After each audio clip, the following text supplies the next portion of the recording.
بانکی ناوەندی عێراق ئەو کەسانە بلۆک دەکات کە بە کارت بانکی زۆر پاریان دەبردە دەرەوەی عێراق. لە کوردستان هەزاران کەس بە کارتی بانکەکانیان کۆمپانیای وەهمیان دروست کردووە. ئەم بڕیارە چ کەسانێک دەکرێتەوە کە تا ئێستا نەیانزانیوە.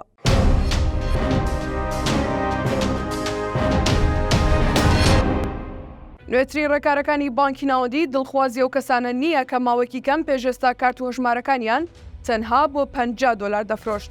بەرپرسانی بانکی ناوەندی دەڵێن بە هاوبەشی لەگەڵ دەستگای ئاسایشی و نیشتیمانی هەوڵگری عێراق لێکۆڵینەوەی چڕوپڕیان کردووە و بۆیان دەرکەوتووە.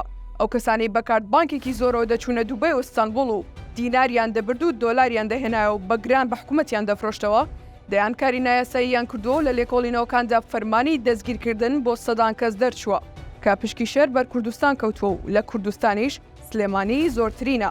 سۆرانۆمەری پەرلەمانتار لێکۆڵینەوەیەکی لەسەر ئەم پرسە کردووە و سەرەتای ئەم هەفتەیەش لە کۆنگرێکدا گوتی زۆربەی ئەو کەسانی لە کوردستان هەژمارەکانیان بەرامبەر بە پارێکی کەم دەفرۆشتەوە ئێستا تووشی گرفتی یاسایی بوون بێ ئەوەی خۆیان ئاگادار بن چی ڕوویداوە. پەرلەمانتارەکە گوتیشی هاوڵاتیان هەژماریان بۆ بازرگانێک یان کەسێکی مامەڵەکار کردوتەوە و ئەویش بە ناوی ئەوانەوە دەیان کۆمپانی وەهمیان دروست کردووە بۆ ڕاکێشانی دۆلاری زۆرتر و مامەڵەی دارایی وەهمی لە بانکی ناوەندی و دوو بانکی تر کە ئێستا دوای بەدواداچوونی بانکەکە داواکاری گشتی فەرمانی بۆ هاوڵاتیانە دەرکردووە. بە پێی نوێترین لێدوانی جێگری بەرپرسی بانکی ناوەندیش بانکەکە بڕیاری داوە و کەسانە بلاکلیست بکات لە ڕێگەی کارت بانکی بە کۆمەڵەوە.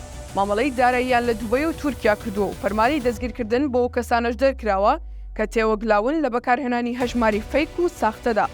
بە پێی گوتەی بەرپرسی بانکی ناوەندی زانیاری و داتای دروستیان لایە کە چۆن کۆمەڵە کارتێک لە بەشێک لە بانکەکانی ئیمارات بۆ هەژماری بەشێک لە هاوڵاتیان عێراقی چوون و لە گەڕی سێمی تونکردنەوەی ڕێکارەکانی بە قاچاقبردنی دۆلار بلاکلیست دەکرێت.